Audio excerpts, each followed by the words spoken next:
आमतौर पर खपच्चियों की चौड़ाई 1 इंच से ज़्यादा नहीं होती है। चौड़ी खपच्चियाँ किसी काम की नहीं होती। इन्हें चीरकर पतली खपच्चियाँ बनाई जाती हैं। पतली खपच्चियाँ लचीली होती हैं।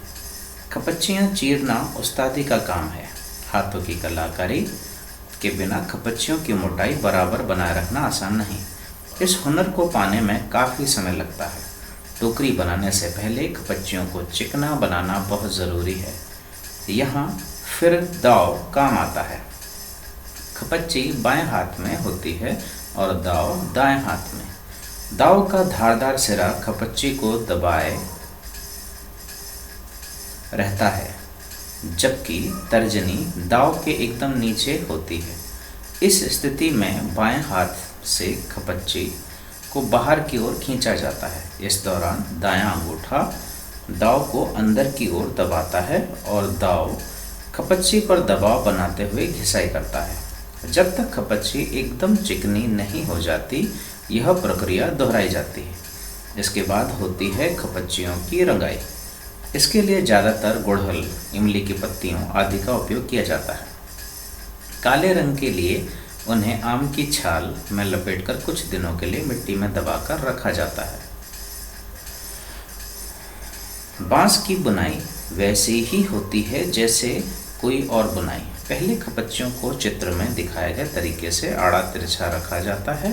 फिर बाने को बारी बारी से ताने के ऊपर नीचे किया जाता है। इससे चेक का डिज़ाइन बनता है। पलंग की नेवाड़ की बुनाई की तरह ट्विल बुनना हो तो हर एक बाना 2 या 3 तानों के ऊपर और नीचे से जाता है। इससे कई सारे डिज़ाइन बनाए जा सकते हैं। टोकरी के सिरे पर खपच्चियों को या तो चोटी की तरह गूंथ लिया जाता है या फिर कटे सिरों की नीचे की ओर मोड़कर फंसा दिया जाता है और हमारी टोकरी तैयार। चाहो तो बेचो या घर पर ही काम में ले लो। Alex M George. अनुवाद शशि सबलोक। अभ्यास प्रश्न। निबंध से बांस को बूढ़ा कब कहा जा सकता है? बूढ़े बांस में कौन सी विशेषता होती है जो युवा बांस में नहीं पाई जाती?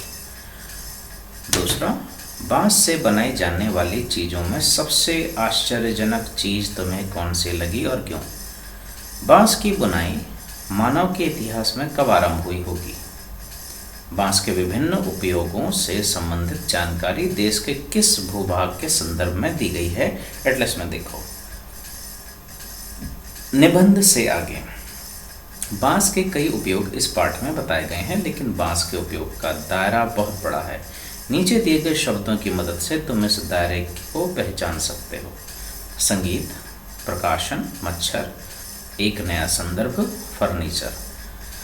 इस लेख में दैनिक उपयोग की चीज़ें बनाने के लिए बांस का उल्लेख प्राकृतिक संसाधन के रूप में हुआ है।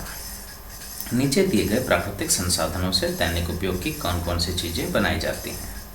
प्राकृतिक संसाधन, चमड़ा, दैनिक उपयोग की वस्तुएं आपने यहाँ लिखना है।